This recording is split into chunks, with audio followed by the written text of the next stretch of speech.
బయట పంపించేసారు. ఎందుకంటే ఏసే మాట వినాలన్నారు. చేతులంటే చాలా మంది చేతులు కట్టుకున్నారు మనుషులు కాదు. కానీ ఆదామాకు ముందే చెప్పాడు దేవుడు, మీరందరూ చాలా జాగ్రత్తగా ఉండాలి, ఆ పండు మాత్రం తినొద్దని చెప్పారు. తినేసారంట. తినేస్తే తండ్రి అయిన దేవుడు మళ్ళీ ఆదామును అవన్నీ పుట్టించినప్పుడు తమ్ముడు చెల్లి ఆదాము అవ్వ దేవుడు మాట వెళ్ళలేదు. దేవుడు మాట వినకపోతే దేవుడు ఇంకా ఎవరన్నా చాలా మంది పంపించాడంట.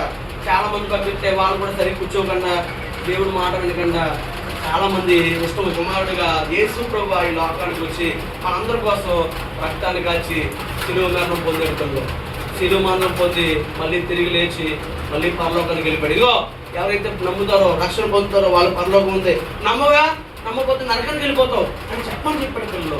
కాబట్టి యేసే మనందరి కోసం తన రక్తాన్ని కాల్చి మనకి పరలోకాన్ని సిద్ధపరిచాడు పిల్లలు. అయితే మనకి తండ్రి అయిన దేవుడు ఎక్కడున్నాడు? తండ్రి అయిన దేవుడు అటు పైన ఉండిపోయాడు. కుమారుని పంపించాడు. కుమారుని బాగా చూసుకుంటారని చెప్తే కుమారు కూడా లేడు పిల్లలు. కుమారు కూడా లేడు. మరి ఎవరు ఉంటారు? మనకు దేవుడు ప్రార్థన చేస్తే మనం ఎవరు ప్రార్థన చేయాలంటే తమ్ముడు చెల్లి దేవుడు మన మధ్యకి పరిశుద్ధాత్మ దేవుడు పెట్టాడు. ఎవరు మనం ఎలా కూర్చుంటున్నామో, ఎలా మాట్లాడుతున్నామో, ఎవరితో ఎలా ప్రవర్తిస్తున్నామో పరిశుద్ధాత్మ దేవుడు ఖచ్చితంగా చూస్తారు తమ్ముడు చెల్లి. మనం అనుకుంటారే నేను హాస్టల్లో ఉంటాను కదా, మా అమ్మ ఉండదు, మా నాన్న ఉండడు, మన ఇష్టం వచ్చినట్టు ఉంటాను కదా, నేను కాలేజీకి వెళ్ళిపోతాను, కాలేజీలో నన్ను ఎవరు చూస్తారు అని చెప్పి చాలా మంది అనుకుంటారు తమ్ముడు చెల్లి.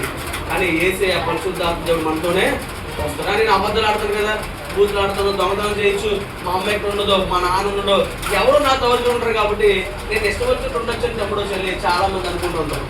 నేను ఏం చేస్తున్నాను మా అమ్మ చూస్తుందా, మా అమ్మ పల్లెకి వెళ్ళిపోయింది, మా అమ్మ డ్యూటీకి వెళ్ళిపోయింది, మా డాడీ డ్యూటీకి వెళ్ళిపోయాడు అని చెప్పి. కానీ తమ్ముడు చెల్లి పరిశుద్ధాత్మ దేవుడు మన మధ్యన ఉంటాడు. మనం ఏం చేస్తామో అన్నీ చూస్తారు తమ్ముడు చెల్లి. కాబట్టి పరిశుద్ధాత్మ దేవుడు మన అన్ని విషయాలు చూస్తారు. కాబట్టి మనం చాలా జాగ్రత్తగా ఉండాలి. అయితే చూడండి, మనం ఎవరు పుట్టించారు?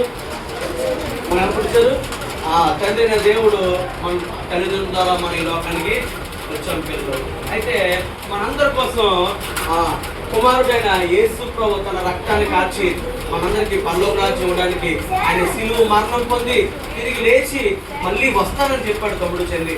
అయితే మన మధ్య అంతవరకు పరిశుద్ధాత్మ దేవుణ్ణి మన మధ్య పెట్టాడు పిల్లలు. అంతవరకు ఎవరు పెట్టాడు మన మధ్యన? పరిశుద్ధాత్మ దేవుణ్ణి పెట్టాడు తమ్ముడు చెల్లి. ఓకేనా?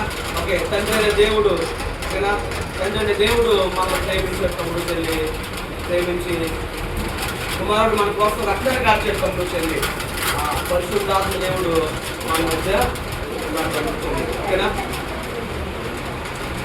రక్తాన్ని కాల్చి మనందరి కోసం పరిశుద్ధాత్మ దేవుడు పెట్టాడు ఓకేనా. కాబట్టి మనం ఏ విధంగా ప్రార్థన చేసినా దేవుడు ఎప్పుడు మనతోనే ఉంటాడు తమ్ముడు చెల్లి. కాబట్టి చెప్పకుండా అయితే కదా